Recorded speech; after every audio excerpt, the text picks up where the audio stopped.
Oh, guys, to be honest, I'm not afraid to say that I was kind of lost for a long time in my 20s. I didn't feel comfortable in my skin. I didn't really know what direction I was going on, which is surprising because obviously I've been doing YouTube and making videos for a long time, but I didn't really feel like I had the key to happiness, let's say. It was almost the environment that would affect me so much.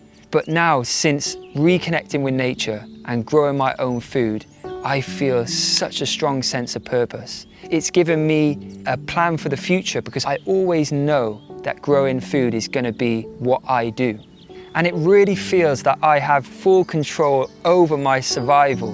The fact that I can grow food that nourishes me is an amazing feeling. Not only that, the pride that I get from harvesting and nurturing the plants up until harvesting and then giving them to friends and family and cooking with them is the best feeling in the world. One of my favorite things in the world to grow and to watch grow is tomatoes. I have to sow the seeds quite early on in the year because they need a considerable amount of time to bear fruit. But when you walk up to the greenhouse and you see the fruits hanging on the vines, 1 or 2 fruits red that are ripe for the picking, it just draws you in and it makes you feel quite animalistic actually. It makes you realize that that is ripe, that's ready, I can eat that soon. And I've got something special. I've got a real rare tomato in the greenhouse that is so big, I cannot quite believe it. So this juicy tomato, look at that.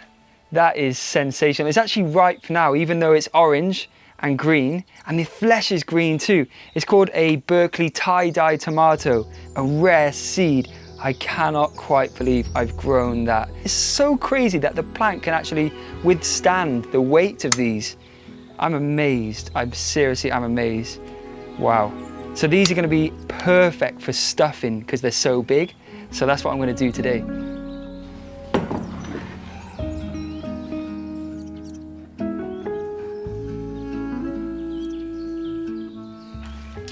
And what I mean by the sense of pride is what I have feeling bubbling inside me right now.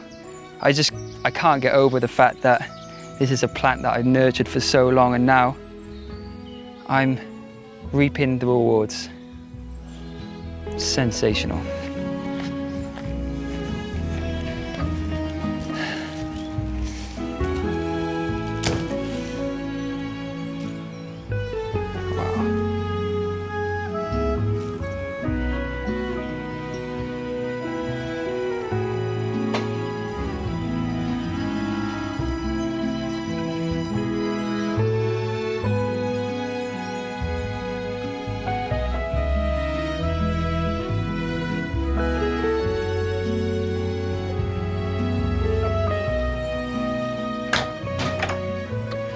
Well, welcome to my home. You're probably wondering what I'm going to stuff those juicy tomatoes with. Well, it all starts with a base of onion for me, like most dishes, and I just want to draw reference to the amount of onions I managed to grow over the last few months. They're all sat outside my front door just hardening off, and then they'll be able to last for like 10 months, and I've probably grown enough to last me that amount of time as well. This is amazing. It smells very oniony as I open the front door though. So I'm going to pick an onion. We'll get that chopped up really fine along with some homegrown garlic. I'll saute that until it's caramelized beautifully. Meanwhile, I'll chop up some mushroom because that's another thing I'm going to stuff the tomatoes with.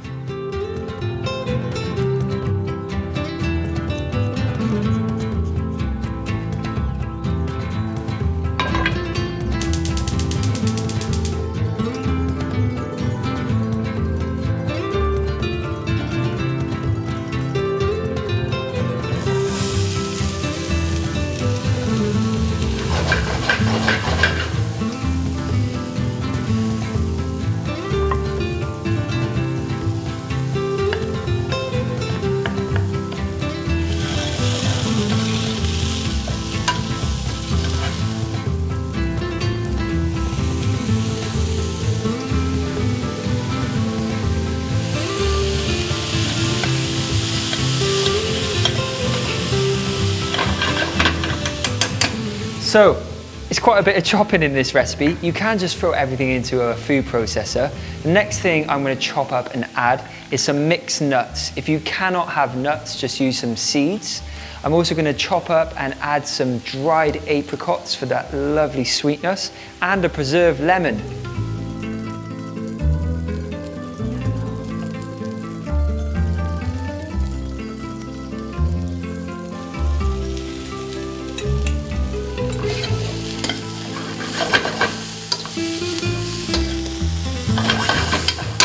So I actually have not made this recipe before, believe it or not.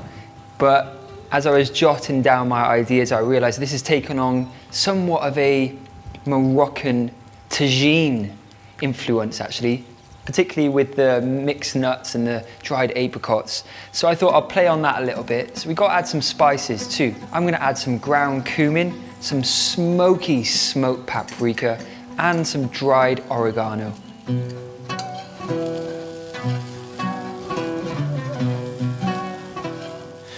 You've got to season your food, guys. Salt and pepper, very important. What salt does is actually brings out flavors. I know I sound like a beaten, no, what do they call it? What's that analogy? I know I sound like a, I forgot what it is, comment it below. But I keep on talking about this. You've got to add salt because it brings out flavors of food. It's not just to add salt, the flavor of salt, it's to bring and enhance flavors, and a pinch of pepper.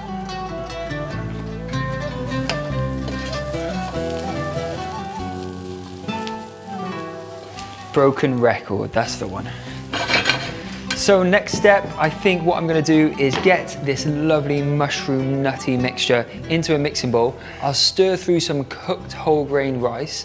I'll add a squeeze of lemon juice just to add a bit of freshness. And talking of freshness, I'll harvest some mint from the garden and just break that into the bowl.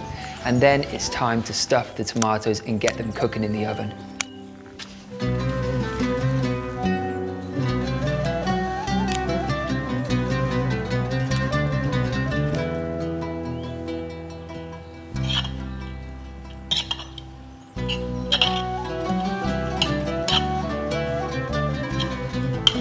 This filling is looking absolutely great, and that just pop of mint at the end will be perfect.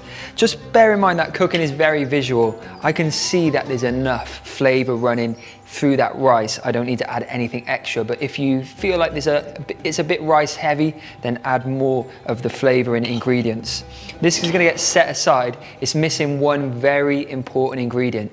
Of course, the juicy bits that we pull outside of these amazing tomatoes. We don't want to waste that. So what I'm going to do now is top each tomato, scoop out the sort of fleshy, juicy center, leaving a good amount of flesh though around the border.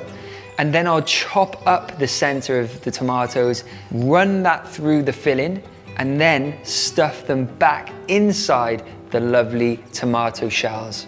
That is psychedelic. Almost. Look at the color.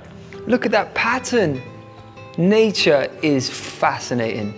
Unbelievable.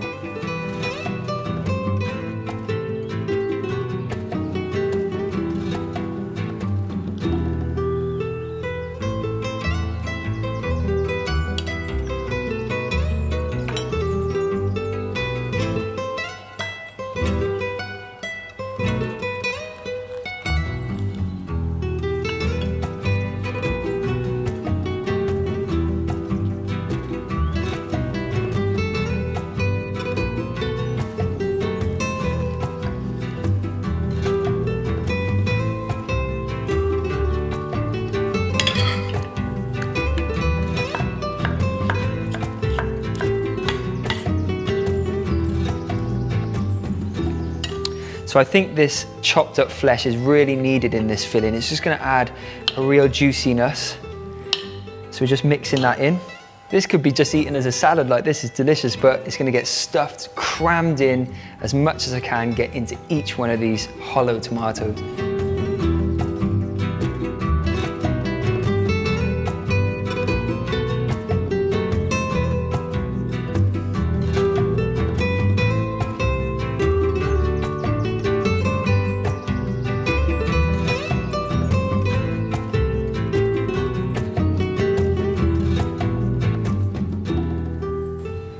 Wow, don't they look flipping spectacular? I want to take a photo and frame it and put it on the wall, it's that good. I'm very proud of this. And if you have any filling left over, because it is quite hard to judge how much you're going to need, because it's dependent on the size of your tomatoes, just use it in a salad or just have it as a side, it's delicious. These are going to get drizzled with a little olive oil, a sprinkle of sea salt, and then they go into the oven to bake for about 30 minutes.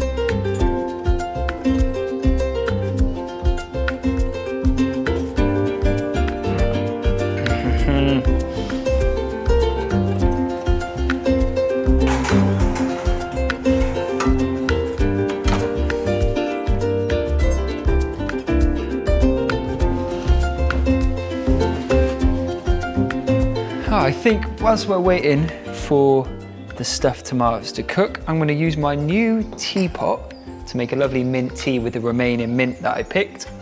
Now, when I made my new kitchen, there was one thing that I really wanted: instant boiling water, and Kettle sorted me out this brand that makes this amazing tap. Boiling water, look at that, 100 degrees.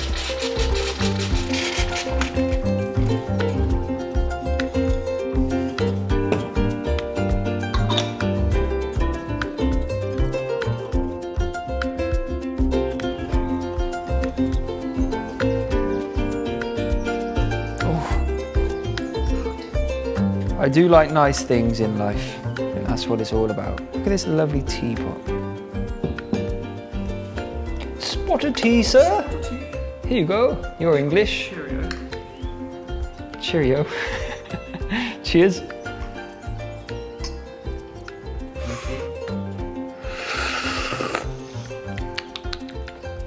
Divine.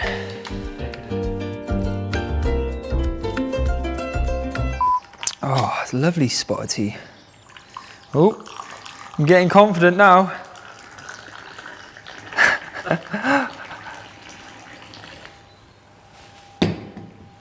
I love this teapot. And the stuffed tomatoes are nearly ready.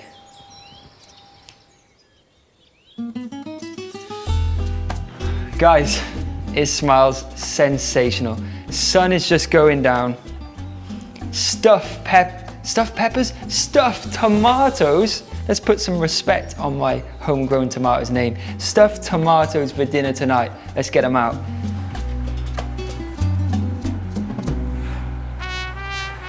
Oh, wow. A couple of bursts, but there's some really good ones here.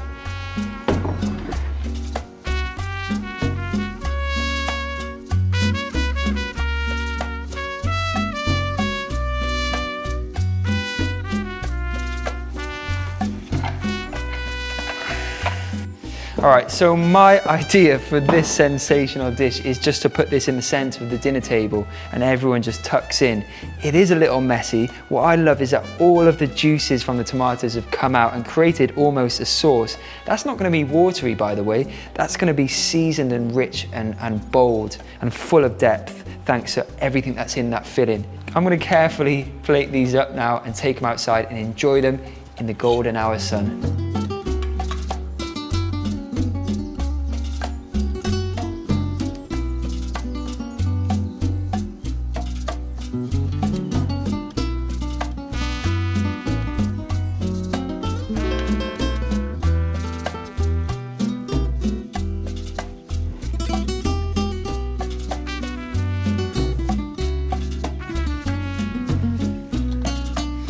Guys, I am doubly proud now. That's the beauty of self-sufficiency. Not only does it mean growing the food, it means cooking it too. And I've just really celebrated those tomatoes, and that's what cooking means to me. It's now celebrating the produce that I've grown to its fullest potential. And this just looks beautiful. I've got all the caramelization inside on each bit of filling that was exposed to the warmth in the oven. And this dressing, I had a cheeky little taste. Phenomenally rich. Absolutely incredible. I can't talk anymore. Let's dive in.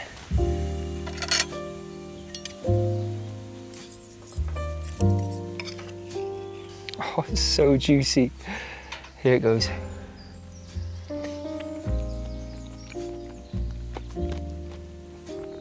Oh my gosh, I didn't think those weird tie-dye tomatoes could get any tastier, but just cooking them has intensified them so much. And that filling is great. Very savoury, but then you get that touch of sweetness from the apricots as well.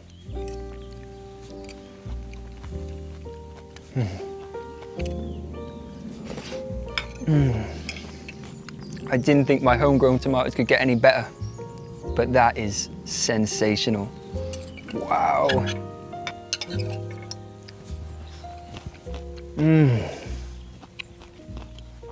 Wow.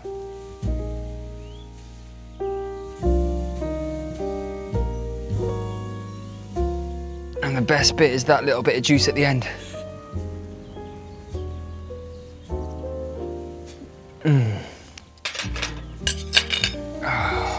Delicious.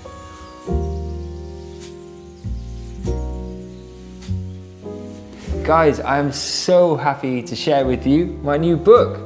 Or actually, this is actually a revamped version of my old Christmas book that came out many years ago. I wanted to modernize it, and look at this beautiful green and the gold, it's matching my new kitchen. But more importantly, inside there's a whole heap of new recipes, new photos, and it's perfect not just for Christmas, but actually for Thanksgiving and any special festive occasion. You'll find some incredible new recipes in here, from preservation to indulgent desserts and incredible party food and edible gifts too.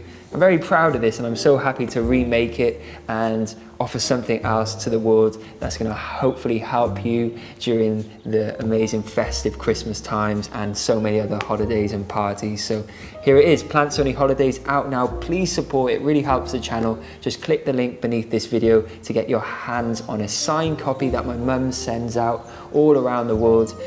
If you don't want to get it from my website, you can also get it from any good bookstore or on Amazon.